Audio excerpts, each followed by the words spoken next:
我以前膝頭哥痛，左邊膝頭哥痛咧，咁其實可能去到呢度就已經彎唔到噶啦。咁嗱，而家可以彎得低啲咯，可以更加低咯。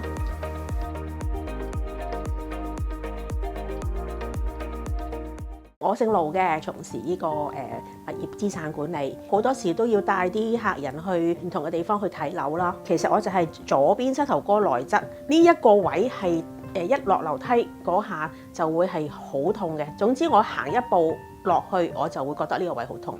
我連行平路咧，其實都要趌下趌下。譬如我真係帶人去睇樓嗰時，我盡量扮到自己係唔痛，但係都俾人發現咗，咦，你隻腳係咪有事啊？當時我都其實諗緊，死啦！如果係咁樣，會唔會我以後都唔可以再帶人去睇樓啊？因為真係行唔到啦咁樣咯。一個好巧合咁，我見到有驚人在生，不如又試下呢個先啦。做咗第一次之後，我感覺係非常之舒服，我真係瞓着咗。